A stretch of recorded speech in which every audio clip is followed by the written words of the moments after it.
What is the Wild Honey Pie for the uninitiated? Yeah, the Wild Honey Pie is a music discovery platform. We're based in Greenpoint, Brooklyn. And we do whatever we can through experiences and video content to break down the barrier between musician and fan. Yeah. So what would that entail? Dinner party concerts. Yeah. It's become a staple of ours over the last 2 years, 3 years. Basically eat dinner with a band and then see them perform in a restaurant. Yeah. Tickets include food, drinks, and performance.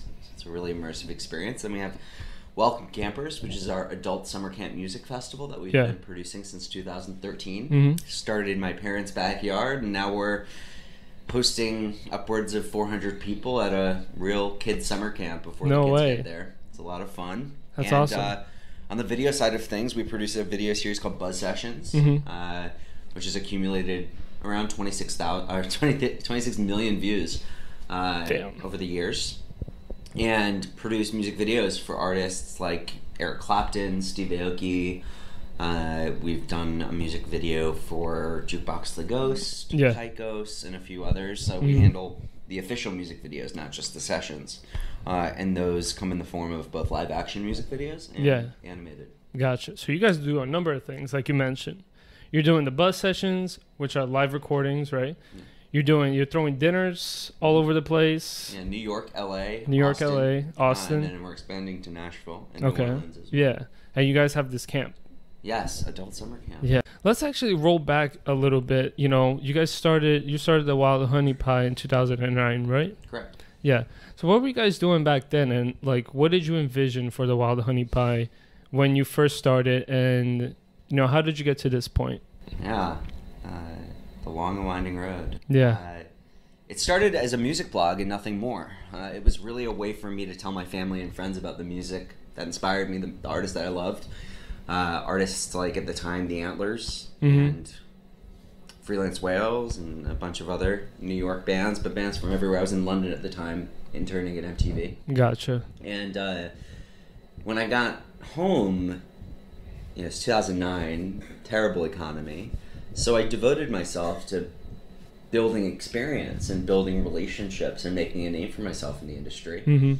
So I started making videos. I bought a couple flip cameras, which were, these terrible cameras. Yeah, I mean, it was a lot of fun, and I learned a lot, and I got to network with great artists. And then when the Wild Honey Pie turned 1 year old in 2010, November 11th, I threw a party for it.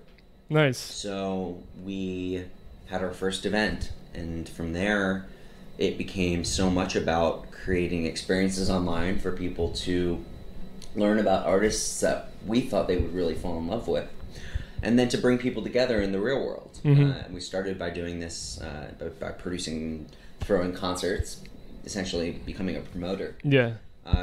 And we threw shows at pianos and Cameo Gallery, Glasslands, some of the New York City staples. And then we started throwing a South by Southwest party called the Beehive, which we brought to New York for Northside and CMJ. But after a while, the idea of running a music blog and being a promoter in that sense wasn't really what we wanted to do.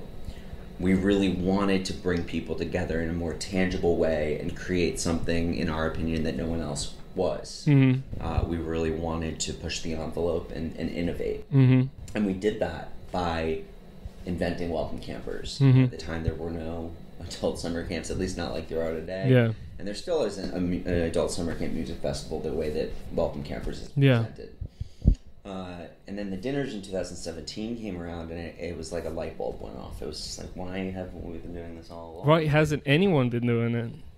I think that I don't know, but I'm very much a foodie. I love eating out. I love exploring whatever city I'm in through the culinary tastes. And I thought that whether it was a tourist, like the other night for a dinner party, we had folks from Peru come, from out of town, and we had locals coming and people from LA and all over. And it felt like just a great way for people to build genuine relationships with each other. Yeah. To get off their screen, to put their phones away, and to have a real conversation with people that they didn't know.